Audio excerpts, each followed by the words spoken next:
हाँ जी, we are going to cover adjustment number 4 at the time of reconstitution of partnership firm, which applies similarly to all the chapters, change in PSR, admission and retirement or death.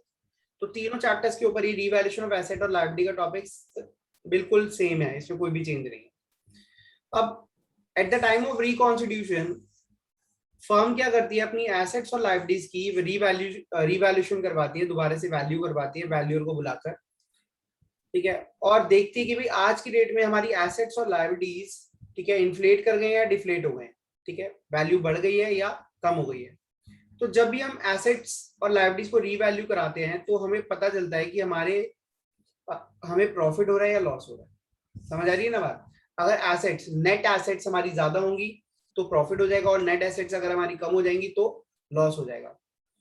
तो in this case इस profit और loss को निकालने के लिए हम एक नया अकाउंट बनाते हैं जिसका नाम है रीवैल्यूएशन अकाउंट, ठीक है। इसका दूसरा नाम है profit and loss adjustment account, ठीक है।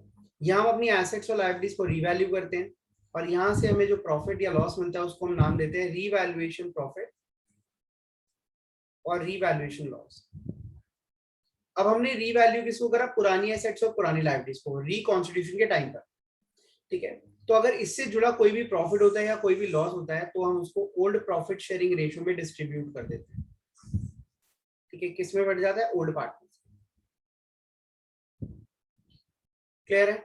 इसके बाद क्या होता है? इसके बाद new values are shown in the balance sheet, और ये सर्टिफाइड फिगर्स होती हैं, ऐसा नहीं हमने सोचा है, ये वैल्यूअर वैल्यू करके जाता है। वैल्यूअर मतलब ही इज एन ऑथोराइज्ड पर्सन जो एसेट्स और लायबिलिटीज की वैल्यू निकालता है और उसके पूरे एविडेंसेस प्रूफ इकट्ठे करता है। New values are shown in balance sheet, balance sheet के अंदर न्यू वैल्यूज आ जाती है। अब इसमें एक छोटा सा ट्विस्ट है, that is called exception. When question asked not to show new values, not to show new values in balance sheet, question कहता है बैलेंस शीट में न्यू वैल्यूज दिखाने की जरूरत ही नहीं है। पार्टनर्स ने डिसाइड कर लिया कि भाई न्यू वैल्यूज नहीं दिखाते। इन दैट केस क्या होगा? फिर तो आप रिकॉग्नाइज ही नहीं कर सकते रीवैल्यूएशन को। समझ आ रही बात? अगर आपने रीवैल्यूएशन कराया, रीवैल्यूएशन में एसेट्स की वैल्यू बढ़ती है या कम होती है, या लायबिलिटीज की वैल्यू बढ़ेगी या कम होगी, है ना? तो जब आप उससे जुड़े हुई वो वैल्यूज को अपडेट ही नहीं कर सकते अपनी बैलेंस शीट के अंदर, तो आप कोई जर्नल एंट्री तो पास कर नहीं सकते, because when you will pass journal entry that the asset is increasing, तो you need to show it in balance sheet. Ledger में जाएगा, ट्रायल बैलेंस में जाएगा, वहां से बैलेंस शीट में जाएगा। तो यहाँ पर हम न्यू वैल्यूज को दिखा ही नहीं सकते, तो फिर हम रीवैल्यूएशन अकाउंट नहीं बनाते, रीवैल्यूएशन अकाउंट नहीं बनाते। क्या रीवैल्यूएशन भी नहीं होगा? रीवैल्यूएशन होगा, रीवैल्यूएशन होता है, लेकिन इस रीवैल्यूएशन के लिए से जुड़े प्रॉफिट और लॉस को निकालने के लिए हम एक नया अकाउंट बनाते हैं जिसका नाम है मेमोरेंडम रीवैल्यूएशन अकाउंट, जो बिल्कुल रीवैल्यूएशन अकाउंट की तरह ही होता है, बट ये लेजर का पार्ट नहीं होता, it is just a part of working. तो ये मेमोरेंडम रीवैल्यूएशन अकाउंट हमें बता देता है कि ओवरऑल हमारी नेट एसेट्स बढ़ी है तो हमें कितना प्रॉफिट हुआ, या नेट एसेट्स कम हुई है तो हमें कितना लॉस हुआ। जैसे हमें रीवैल्यूएशन प्रॉफिट और लॉस का पता चल जाता है तो हमें वैसे इसको क्या करना होता है? ओल्ड रेशियो में डिस्ट्रीब्यूट करना होता है, बट प्रॉफिट और लॉस रिकॉग्नाइज कर ही नहीं सकते। ये तो सिर्फ हमारी इंफॉर्मेशन के लिए कि हाँ हमें प्रॉफिट हो रहा है या लॉस हो रहा है, बट प्रॉफिट और लॉस को रिकॉग्नाइज तो तब करेंगे जब बैलेंस शीट में वैल्यूज अपडेट होंगी। बैलेंस शीट में तो वैल्यूज अपडेट हो नहीं रही, तो इन दैट केस हम इनकी एडजस्टमेंट्स कर देते हैं। अगर प्रॉफिट है तो उसकी एडजस्टमेंट एंट्री होती है गेनिंग टू सैक्रिफाइस। ये हम गुडविल के केस में भी कर चुके हैं और रिजर्व्स के केस में भी कर चुके हैं। रिजर्व्स में भी अगर बांट दो तो ओल्ड रेशियो में बढ़ जाता है, और नहीं बांटोगे तो गेनिंग टू सैक्रिफाइसिंग, और अगर लॉस है तो इसकी एंट्री रिवर्स हो जाती है सैक्रिफाइसिंग टू गेनिंग, और old values are shown in the balance sheet. हम बैलेंस शीट में ओल्ड वैल्यूज दिखाते हैं, तो इसमें कुछ खास बात नहीं थी, ठीक है। ये हम रिजर्व्स के टाइम पे भी करते हैं और यही हमारा रिवैल्यूएशन के टाइम पे भी होगा। मैं आपको अब जर्नल एंट्रीज कर लेकर चलता हूँ। जर्नल एंट्रीज, सबसे पहले मैं रीवैल्यूएशन ऑफ एसेट्स की बात करूंगा। जब भी हम एसेट्स को रीवैल्यू करते हैं तो या तो एसेट की वैल्यू बढ़ती है, और एसेट की वैल्यू बढ़ती है तो asset account debit to revaluation account.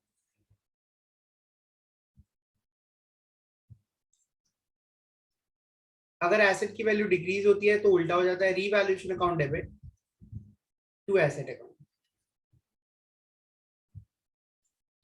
C, कोई अनरिकॉर्डेड एसेट आपको मिलती है, अनरिकॉर्डेड एसेट, तो हम उसको रिकॉर्ड कर लेते हैं। इन दैट केस एंट्री क्या हो जाती है, asset account debit to revaluation account. जो भी आपकी एसेट आपको रिकॉर्ड पहले नहीं करी थी, अब आप उसे रिकॉर्ड कर रहे हैं।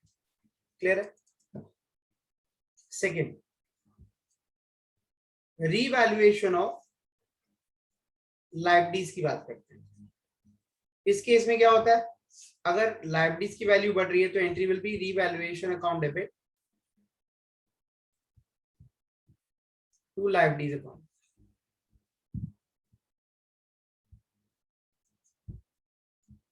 सेकेंड एंट्री, अगर लायबिलिटीज की वैल्यू कम हो रही है तो liabilities account debit to revaluation account.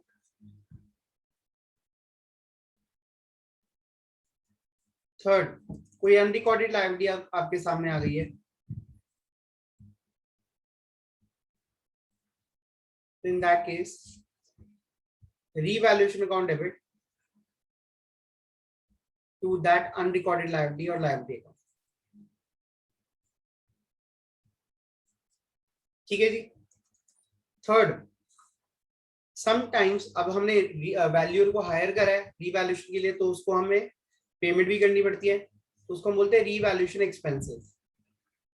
अगर कोई भी रीवैल्यूएशन पर खर्चा हो रहा है तो उसकी एंट्री कहाँ होगी, उसको हम इसी रीवैल्यूएशन अकाउंट में डालें। अगर हम वो खर्चा पे कर देते हैं तो रीवैल्यूएशन टू कैश, और अगर वो खर्चा कोई पार्टनर पे करता है तो रीवैल्यूएशन टू पार्टनर, पार्टनर की कैपिटल अकाउंट में वो पैसा हम क्रेडिट कर देते हैं। ठीक है। Now fourth entry will be revaluation profit और रीवैल्यूएशन लॉस। रीवैल्यूएशन प्रॉफिट और रीवैल्यूएशन लॉस। अब अगर प्रॉफिट होता है तो इस प्रॉफिट को हम बांट देते हैं, like other reserves, revaluation account debit to old partners, या तो उनकी कैपिटल अकाउंट में जाएगा या फिर उनके करंट अकाउंट में जाएगा। और अगर लॉस होता है तो reverse entry, as we discuss in theory. इसमें कोई डाउट है तो पूछ लो। Let's make revaluation account now. अब रीवैल्यूएशन अकाउंट कैसे बनता है, जरा मैं उसका फॉर्मेट भी बना दूं। मेमोरेंडम रीवैल्यूएशन अकाउंट और रीवैल्यूएशन में कुछ भी फर्क नहीं है, सिर्फ ये है कि ये पार्ट लेजर का पार्ट है, जब आप बुक्स ऑफ अकाउंट्स में इसे शो कर सकते हैं रीवैल्यूएशन अकाउंट को, लेकिन मेमोरेंडम को आप सिर्फ एक वर्किंग की तरह लेंगे कि कौन सी एसेट कितनी बड़ी, लायबिलिटी कितनी बड़ी, उसके अंदर बस ये शो होता है, लेकिन वो कभी भी बुक्स का पार्ट नहीं बन पाता। जिस भी अकाउंट के साथ मेमोरेंडम वर्ड लग गया, that is not part of books of account, उसमें जो वैल्यूज आ रही है वो सिर्फ और सिर्फ वर्किंग नोट्स है, वर्किंग्स हैं, कैलकुलेशंस हैं बस। रीवैल्यूएशन अकाउंट देखिए, क्रेडिट साइड हमेशा यहाँ पर प्रॉफिट वाली चीजें आएंगी, जैसे कि increase in assets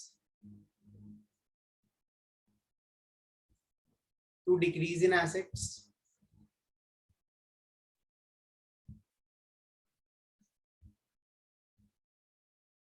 decrease in liabilities,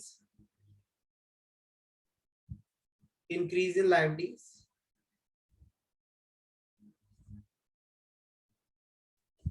ठीक है। अगर कोई एक्सपेंसेस है तो टू कैश और partner, revaluation expense, if credit side is more then it will show revaluation profit,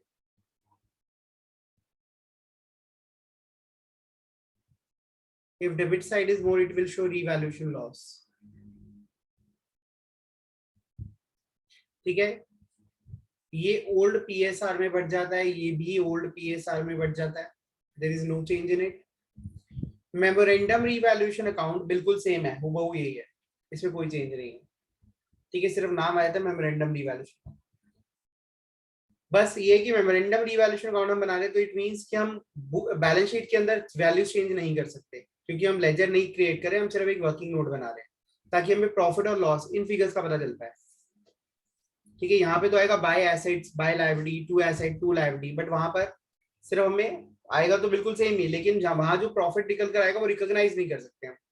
profit को बांट दो तो रिकॉग्नाइज हो गया, लॉस को बांट दो रिकॉग्नाइज हो गया, लेकिन उसने मना कर दिया वैल्यूज ही अपडेट नहीं करनी तो प्रॉफिट और लॉस रिकॉग्नाइज नहीं हो सकता। If there is any doubt please ask.